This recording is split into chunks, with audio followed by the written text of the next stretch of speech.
안녕하십니까? 2020년 1월 30일 금요일입니다. 오늘 말씀은 요한복음 7장 53절에서 8장 11절까지 말씀입니다. 다 각각 집으로 돌아가고 예수는 감람산으로 가시니라. 아침에 다시 성전으로 들어오시니 백성이 다 나아오는지라. 앉으사 그들을 가르치시더니 서기관과 바리새인들이 음행 중에 잡힌 여자를 끌고 와서 가운데 세우고 예수께 말하되 선생이여 이 여자가 간음하다가 현장에서 잡혔나이다.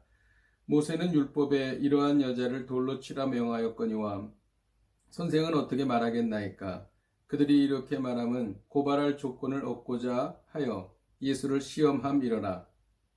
예수께서 몸을 붙이사 손가락으로 땅에 쓰시니 그들이 묻기를 마지 아니하는지라. 이에 일어나 이르시되 너희 중 죄 없는 자가 먼저 돌로 치라 하시고 다시 몸을 굽혀 손가락으로 땅에 쓰시니 그들이 이 말씀을 듣고 양심의 가책을 느껴 어른으로 시작하여 젊은이까지 하나씩 하나씩 나가고 오직 예수와 그 가운데 섰는 여자만 남았더라.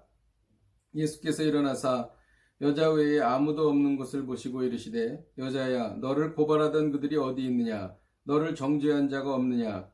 대답하되 주여 없나이다. 예수께서 이르시되 나도 너를 정죄하지 아니하노니 가서 다시는 죄를 범하지 말라 하시니라. 아멘. 서기관과 바리새인들은 예수님을 죽일 궁리를 했습니다. 예수님께서 안식일에 병자를 고쳤기 때문입니다. 그리고 또 이제 함정을 파서 예수님을 죽일 궁리를 하고 있습니다. 로마 총독만이 행사할 수 있는 사형에 대한 것을 예수님이 선언하도록 유도하고 있는 것입니다. 또 이들은 간음하다 현장에 붙잡힌 여인을 죽이려고 하고 있습니다. 이 상황에서 예수님께서는 신적인 지혜로 이 여인을 구하셨습니다. 53절에 보면 다 각각 집으로 돌아가고라는 말씀이 있습니다. 산헤드린 공회원들, 예수님을 죽이려던 사람들입니다. 이 사람들이 다 각각 집으로 돌아갔습니다. 그런데 1절에 보면 예수는 감람산으로 가시니라 라는 말씀이 있습니다.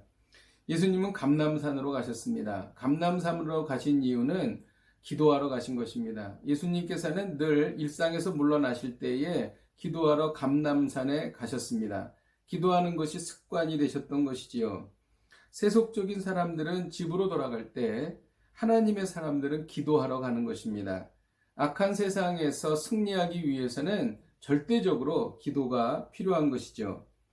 악한 세상에 이기기를 원한다면 늘 깨어서 기도해야 하는 것이지요.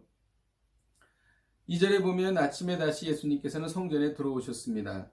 그런데 서기관들과 바리새인들이 음행 중에 잡힌 여자를 끌고 와서 가운데 세운 것을 보게 됩니다.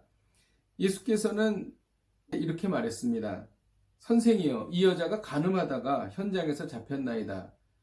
사실 이것은 무서운 덫이었습니다. 율법에 간음하다 현장에서 잡힌 사람은 돌로 쳐 죽이라고 되어 있기 때문인 것입니다.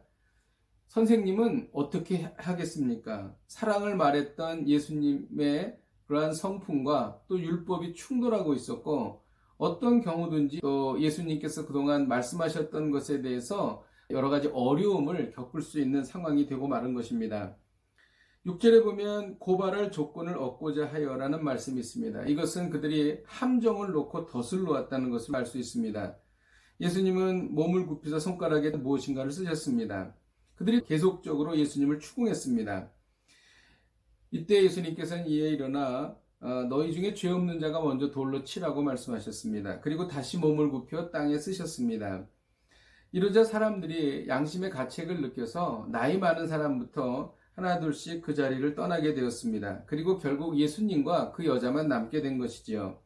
예수님께서는 여자에게 이렇게 말씀하셨습니다. 여자여 너를 고발하던 그들이 어디 있느냐.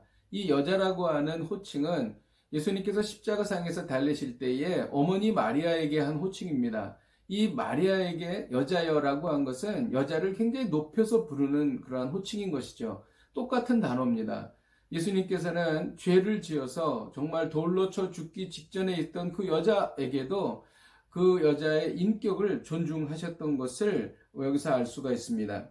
그래서 우리는 죄를 지은 사람도 아무리 잘못한 사람도 인격적으로 정중하게 대해야 된다는 것을 여기서 배우게 됩니다.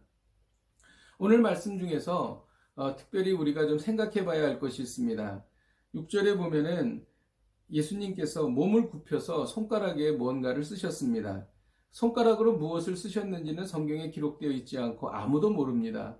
그러나 분명히 알 수 있는 것은 사람들이 추궁할 때에 예수님께서 잠깐의 멈추는 시간을 가지셨다는 것입니다. 그리고 손가락으로 뭐를 쓰시고 시간을 버셨다는 것이죠. 이것을 통해서 우리가 예수님께서 왜 그렇게 하셨는가를 한번 생각해 봐야 합니다.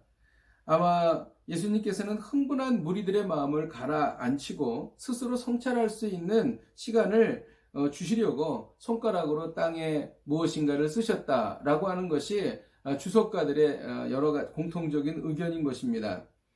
그래서 우리는 이것을 통해서 메시지를 받습니다. 바른 판단을 하려면 일상 중에 잠시 멈추어야 한다는 것이죠. 예수님은 2번이나 무언가를 쓰셨습니다. 만일 한 번의 멈춤이 부족하다면 2번의 멈춤을 해야 한다는 것입니다. 우리는 바쁠수록 멈추어야 합니다. 그리고 우리는 중요한 결정일수록 멈추어야 합니다. 성급하게 서둘러서 잘 되는 일은 거의 없습니다. 우리는 신중하게 무언가를 멈추어서 생각해 봐야 합니다. 그 멈추는 그 시간에 믿는 사람들에게 하나님께서 행하시기 때문입니다. 이 멈추는 그 시간이 우리를 곤경에서 건져내게 하고 이 멈추는 시간이 우리에게 지혜를 하나님께서 허락해 주신다는 것입니다. 기도하겠습니다. 하나님 아버지 감사합니다. 오늘 말씀을 통해서 바쁘게 돌아가는 시간 속에서 우리가 잠시 멈추는 지혜를 발휘해야 되겠다는 것을 배웠습니다. 하나님, 우리가 잠시 멈출 때에 성령께서 우리를 감동하셔서 지혜를 주옵소서. 우리가 잠시 멈추어서 생각할 때에 우리가 또 실수를 하려고 했던 것을 우리가 피해 나갈 수 있도록 인도하여 주시옵소서.